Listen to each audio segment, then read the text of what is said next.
ओवैसी का बयान पाकिस्तान को लेकर।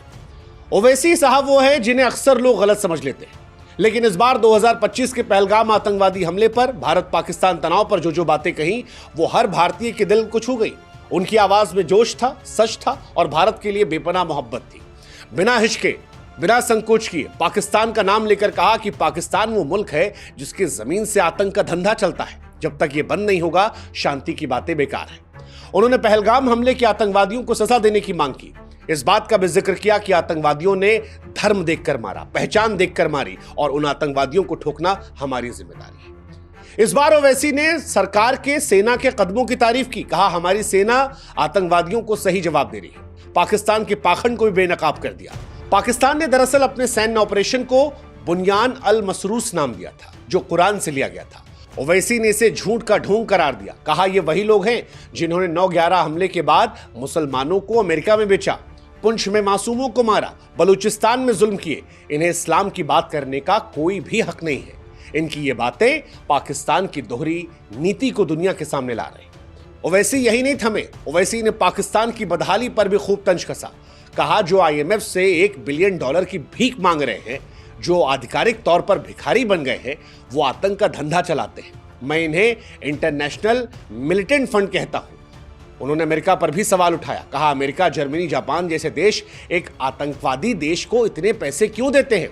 टर्की से भी कहा कि जब तुम अपने राष्ट्र की सुरक्षा के लिए दुश्मन पर हमला करते हो तब तुमने नहीं सोचा भारत जब कर रहा है तो भारत पर सवाल क्यों खड़े करते हो। ओवैसी का टर्की पर सवाल उठाना, पाकिस्तान पर सवाल उठाना इस देश में लोगों को ताकत देता है, क्योंकि कई बार लोग धर्म के नाम पर सॉफ्ट होते हैं। लेकिन जब ओवैसी जैसा नेता इतनी मजबूती से, इतने तीखे तंज में ये बात कहता है कि मुसलमान हम बाद में हैं, पहले हम भारत के वासी हैं और भारत सबसे पहले आता है, तो फिर इस देश में यंग लड़के जो ओवैसी को सुन रहे हैं उन्हें भी एक नया जोश मिलता है और देशभक्ति की भावना से वो भी लबरेज होते हैं। बिहार के मोतिहारी में तिरंगे की पगड़ी पहनकर ओवैसी ने हुंकार भरी। कहा मैं भारत से मोहब्बत करता हूं। मेरी आलोचना वोट की सियासत के लिए नहीं, सच्ची देशभक्ति के लिए है। ओवैसी ने इस देश के मुसलमानों से कहा कि अगर जिहाद करने का शौक है तो फिर आतंकवाद के खिलाफ जिहाद करो।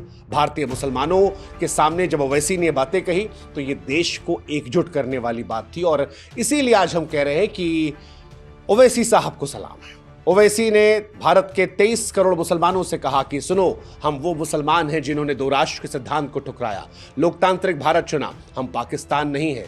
पाकिस्तान वो है जो दुनिया भर में जुल्म करता है, बलूचिस्तान में मुसलमानों को मारता है। हम उनकी तरह नहीं हैं, हम अलग हैं।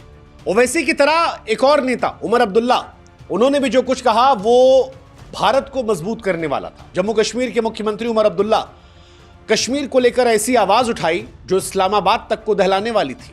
जिस संयम, जिस ताकत, जिस संवेदनशीलता से उन्होंने बात रखी, यकीन मानिए इससे भारत को मजबूती मिली।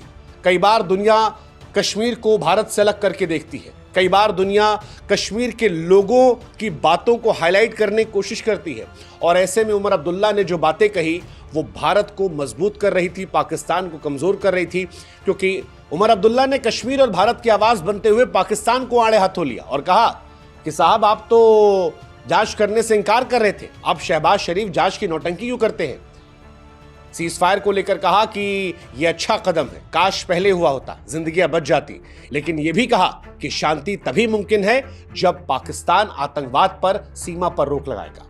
कश्मीरियों की फिक्र करते हुए कहा कि कश्मीरियों की जान की हमें परवाह है और पाकिस्तान उसको लेना चाहता है। सबसे बड़ी बात जो उमर अब्दुल्ला ने कही वो थी अमेरिकी राष्ट्रपति डोनाल्ड ट्रंप के बयान को लेकर। आपको याद होगा डोनाल्ड ट्रंप ने कहा था कि कश्मीर के मसले पर फिर से बात की जाएगी। उमर अब्दुल्ला ने साफ लफ्जों में कह दिया कि कश्मीर भारत का आंतरिक मामला है, इसे कोई बाहरी ताकत मुद्दा नहीं बना सकती। उनकी ये बात कश्मीर को भारत का भिन्न हिस्सा होने का गर्व दिखाती है और दुनिया को यह संदेश देती है कि कश्मीर भारत का है।